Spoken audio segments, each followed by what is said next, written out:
Hi students, ഞാനിന്നേ ഒരു ഏറ്റവും important ആയിട്ടുള്ളൊരു കാര്യം പറയാൻ വന്നതാണ്. എനിക്ക് തോന്നി നമ്മൾ ഇപ്പോൾ യൂട്യൂബോ അല്ലെങ്കിൽ വേറെ ഏതെങ്കിലും മീഡിയ ഒക്കെ എടുക്കുമ്പോൾ നീറ്റുമായിട്ട് റിലേറ്റ് ചെയ്ത് ഏറ്റവും കൂടുതൽ കാണുന്ന ഒരു കാര്യം 25 ലക്ഷം ആപ്ലിക്കൻസ്.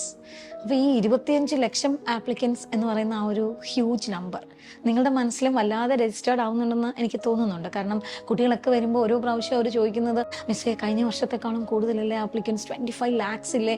ഇത് അവർക്ക് ഭയങ്കര ഒരു പ്രഷർ ഉണ്ടാക്കുന്ന പോലെ. കാരണം ആ ഒരു നമ്പറിൻ്റെ, ആ ഒരു ഡിജിറ്റിൻ്റെ ഒരു ഭീകരത അവരുടെ മനസ്സിലും ഒരു ഭീകരത സൃഷ്ടിക്കുന്ന പോലെ എനിക്ക് തോന്നി. അപ്പോൾ ഞാൻ വിചാരിച്ചു ഇന്ന് അതിനെക്കുറിച്ച് പറയാമെന്ന് വിചാരിച്ചു. നിങ്ങൾ ഒരു കാര്യം ഒന്ന് ആലോചിച്ച് നോക്കിയേ. നമുക്ക് എല്ലാ വർഷവും ഇപ്പോൾ നിങ്ങൾ 1ാം ക്ലാസ് തൊട്ട് 12ാം ക്ലാസ് വരെ പഠിച്ചപ്പോൾ പോലും ഓരോ പ്രാവശ്യവും നമുക്ക് എല്ലാ കാര്യങ്ങളുടെയും ഒരു കൂടുതലുള്ളതുപോലെ തന്നെ ഡിജിറ്റ്സിൻ്റെ ആപ്ലിക്കൻസിൻ്റെയും പരീക്ഷ എഴുതുന്നവരുടെ എണ്ണവും സ്കൂളിൽ തന്നെ നിങ്ങൾ സിമ്പിളായിട്ടൊന്ന് ആലോചിച്ച് നോക്കിയേ. ആദ്യം നമുക്ക് 2 ഡിവിഷനേ ഉള്ളുവെങ്കിൽ കുറച്ച് അങ്ങോട്ട് പോകുമ്പോൾ ഡിവിഷനുകൾ പോലും കൂടിയാണ് വരുന്നത്. That's normal. അതൊരു വലിയ ഫാക്ടറായിട്ട് 25 lakhs എന്തോ വലിയൊരു കാര്യമാണെന്ന് നിങ്ങൾ ചിന്തിക്കേണ്ട. ഇനി ഏറ്റവും ഇമ്പോർട്ടൻ്റ് ആയിട്ടുള്ള ഒരു കാര്യം, 25 lakhs ആയാലും 50 lakhs ആയാലും നമുക്കൊരു പ്രിസ്ക്രൈബ്ഡ് സിലബസ് ഉണ്ട് ഇല്ലേ? നിങ്ങൾ പഠിക്കുന്ന നിങ്ങളുടെ NCERT സിലബസ് ഉണ്ട്.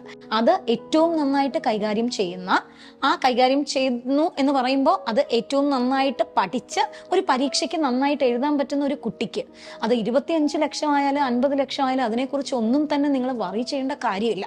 കാരണം നമുക്കൊരു പ്രിസ്ക്രൈബ്ഡ് സിലബസ് ഉണ്ട്. ആ സിലബസിൽ ഒതുങ്ങി നിന്നിട്ടാണ് കാര്യങ്ങളൊക്കെ വരുന്നത്. അല്ലാതെ റാൻഡമായിട്ട് എവിടെന്നെങ്കിലും ഒക്കെ ക്വസ്റ്റ്യൻ വരുന്നു, അല്ലെങ്കിൽ നമുക്ക് സിലബസിനെ കുറിച്ച് ഒരു ബോധ്യവുമില്ല, നമ്മൾ ഇതുവരെ ക്വസ്റ്റ്യൻസ് ഒന്നും ചെയ്തിട്ടില്ല, നമുക്ക് ഈ പരീക്ഷയെക്കുറിച്ച് ഒരു ഐഡിയയും ഇല്ല, അങ്ങനെയൊക്കെ ആണെങ്കിൽ നമ്മൾ വറി ചെയ്യണം. കാരണം നമ്മൾ ഫസ്റ്റ് ഓഫ് ഓൾ ഫേസ് ചെയ്യാൻ പോവാണ്, നമ്പർ ഇത്രയും ഹ്യൂജ് ആണ്, എന്ത് ചെയ്യും, എങ്ങനെ ചെയ്യും, ഇങ്ങനെയൊക്കെ ആലോചിക്കാം. പക്ഷെ ഇപ്പോൾ നിങ്ങൾ ഇത്തരത്തിൽ വരുന്ന അങ്ങനെയുള്ള ഒരു കാര്യങ്ങൾക്കും ചെവി കൊടുക്കണ്ട.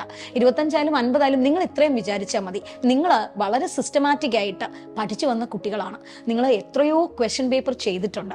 നിങ്ങൾ ചെയ്ത ക്വസ്റ്റ്യനുകൾ നിങ്ങൾ കാണാത്ത എന്തൊക്കെ നമ്മൾ പറഞ്ഞാലും ഒരു ചാപ്റ്ററിൽ നിന്ന് നമുക്ക് കിട്ടാൻ പോകുന്ന എത്ര വെയിറ്റേജ് ഉള്ള ചാപ്റ്റർ ആണെങ്കിലും നമുക്കൊരു 4 questions അല്ലെങ്കിൽ 5 questions, ആ ഒരു 5 questions വേണ്ടിയിട്ട് ഒരു ചാപ്റ്ററിൽ നിന്ന് തന്നെ ഏകദേശം 500 അല്ലെങ്കിൽ 600 1000-ഓളം ക്വസ്റ്റ്യൻസ് നിങ്ങൾ ഇതുവരെ കണ്ടിട്ടുണ്ട്, ചെയ്തിട്ടുണ്ട്.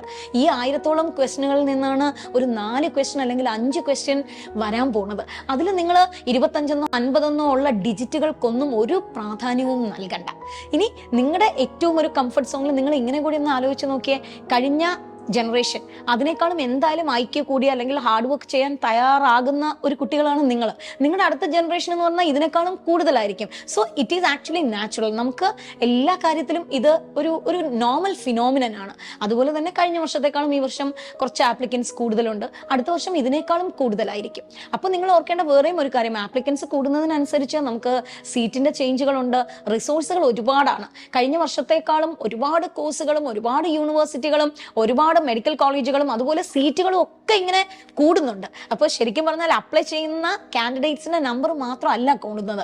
വേറെയും ഒരു കാര്യം, കഴിഞ്ഞ വർഷം എഴുതിയ കുട്ടികൾക്ക് എത്രയാണോ റിസോഴ്സുകൾ കിട്ടുന്നത് അതിനേക്കാളും കൂടുതൽ റിസോഴ്സുകൾ നിങ്ങൾക്ക് ഇപ്പൊ കിട്ടുന്നുണ്ട്.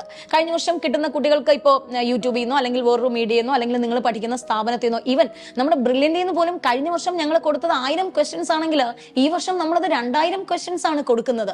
സോ നമ്പർ കൂടുന്നതിനനുസരിച്ച് ബാക്കി എല്ലാ കാര്യങ്ങളും കൂടിക്കൊണ്ടിരിക്കുകയാണ്. റിസോഴ്സുകൾ കൂടുകയാണ്, നിങ്ങൾക്ക് സീറ്റുകൾ കൂടുകയാണ്. അതുകൊണ്ട് തന്നെ 25 ലക്ഷം എന്ന് പറഞ്ഞ് വരുന്ന ആ നമ്പറിനെ നിങ്ങൾ ഒരു തരത്തിലും പേടിക്കേണ്ട ആവശ്യമില്ല.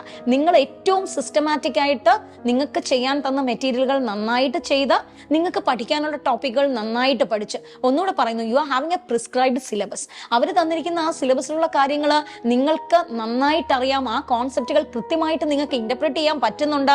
ഒരു ക്വസ്റ്റ്യൻ വരുമ്പോൾ നിങ്ങൾക്ക് അത് ആൻസർ ചെയ്യാൻ പറ്റുന്നുണ്ടെങ്കിൽ why you are worrying about the numbers?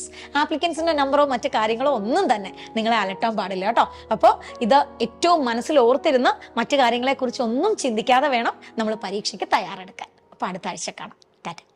Entrance സംബന്ധമായ വാർത്തകളും അപ്ഡേഷനുകളും ഏറ്റവും വേഗം ആധികാരികമായി അറിയാൻ ബ്രില്യന്റ് സ്റ്റഡി സെന്റർ പാല യൂട്യൂബ് ചാനൽ സബ്സ്ക്രൈബ് ചെയ്യുക, ബെൽ ഐക്കൺ അമർത്തുക. ഈ വീഡിയോ മറ്റു സുഹൃത്തുക്കളിലേക്കും ഷെയർ ചെയ്ത് നൽകുക.